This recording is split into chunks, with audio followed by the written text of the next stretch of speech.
He is lying. He's just saying whatever. As I said before, he's just saying whatever he thinks his audience wants to hear. The reason why they were hiding from the media is because she sucks at it. I'm sorry that I'm not putting it more eloquently, but she was just terrible. They were both terrible. And they put out Tim Walz. I don't know who thought he was a good idea.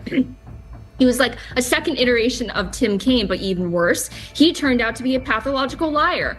Who could possibly think it would be a good idea to lie about being in Tiananmen Square when you were in Nebraska? I mean, come on, it's just so beyond the pale. And now he's thinking about running for president. Didn't he get the memo that the American people do not want a second coming of Kamala Harris and Tim Walz? After a 2-day manhunt and 2 sleepless nights, law enforcement finally caught Vance Bolter. But here's the twist. While the headlines focused on him, the real capture wasn't Bolter at all. It was Tim Walz's image, ripped apart piece by Lindi Lee. One of the sharpest moments in Lindy's takedown was when she caught Walz in a flat-out contradiction. Walz publicly claimed he never supported a national abortion ban. It was a statement meant to assure voters he was on the side of choice and individual rights. But then came the receipts. Screenshots from his own website showed that, at one point, he actually did support a national abortion ban. If a leader says one thing today but is caught promoting the opposite yesterday, how do you know which version is real? Lindi didn't just point out the contradiction,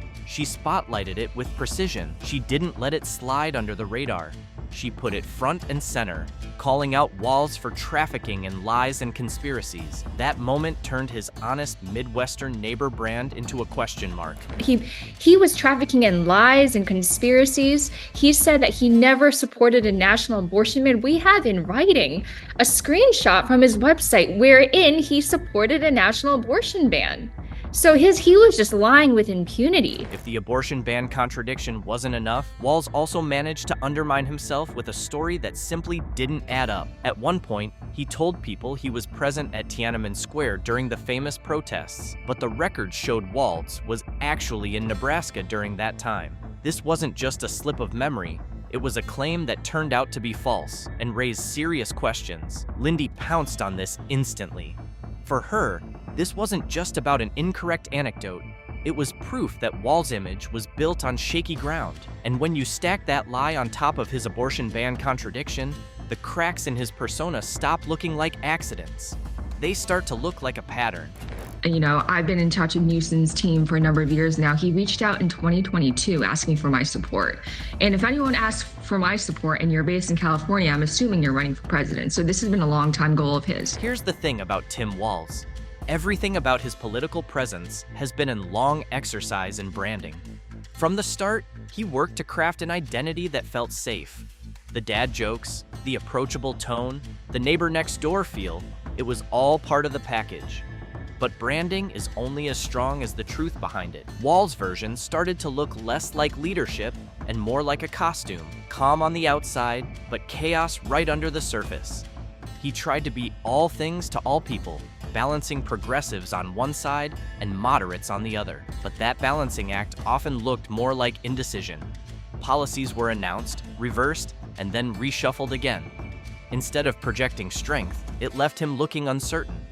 And while he kept smiling and selling the image of steady leadership, Lindi came in to remind people what was actually going on. She stripped the polish away and pointed out the inconsistencies hiding behind the cardigan charm. Which is that lawfare is wrong, whatever party is doing it.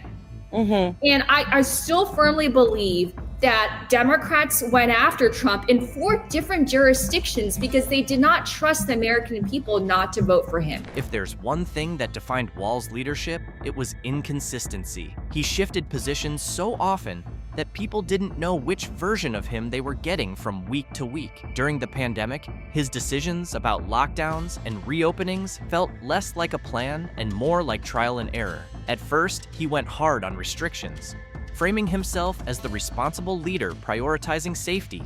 But almost as quickly, he loosened the rules, then tightened them again. Businesses didn't know whether to prepare for a full reopening or another shutdown. Parents and teachers were left guessing about schools. The uncertainty wasn't just frustrating, it was exhausting. Walz tried to project toughness when chaos broke out, but at the same time, he leaned heavily on understanding the moment and using softer language. That balancing act ended up pleasing no one. Critics called it weakness, supporters called it confusion, and ordinary people just saw a governor who couldn't seem to decide where he stood. Lindi called out the flip-flopping not as adaptation or flexibility, but as a lack of conviction. It wasn't leadership with foresight, it was leadership by guessing. The policy whiplash was a governor tossing a coin and dressing up the results as vision.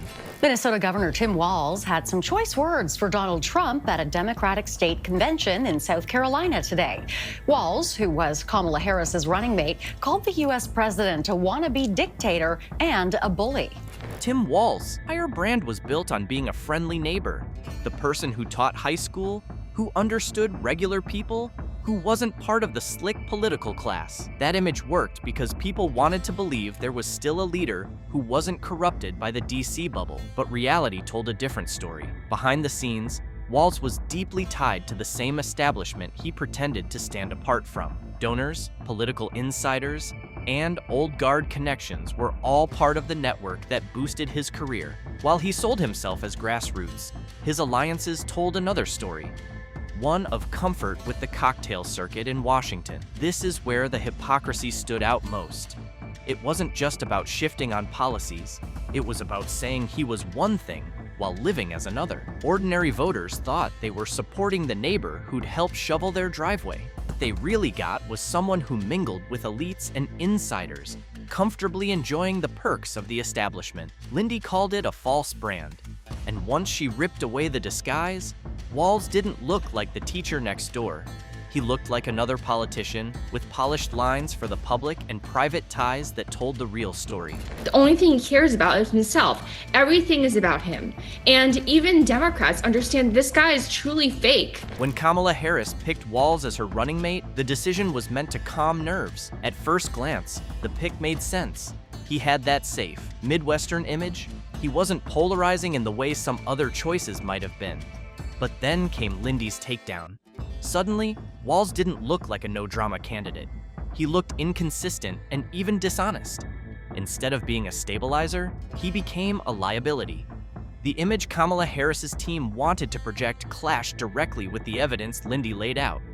Voters now had to ask, if this is the man chosen to be a heartbeat away from the presidency, do his contradictions, false stories, and establishment coziness really hold up under the pressure of national politics? The vice president pick was supposed to be Tim Walz's biggest boost.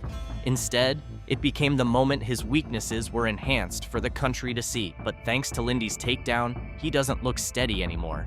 He looks like he's holding a martini shaker in an earthquake. If this exposure had come out years earlier, Walz might have had time to recover. Politicians stumble, then rebuild, and the public often forgets. But timing matters, and right now, in the middle of a heated election cycle, every flaw gets enhanced. Walz isn't just a governor anymore. He's on the national stage as Kamala Harris' running mate.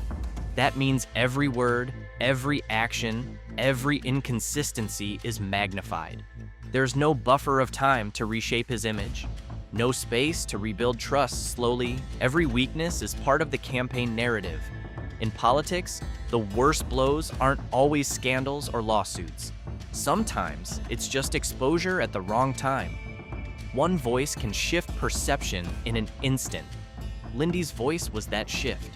By calling out his contradictions right when voters are watching closely, she turned what might have been survivable years ago into something catastrophic now. Instead of looking like the steady partner Harris needed, Walz now looks vulnerable. The campaign can spin, defend, or downplay, but the doubts are planted.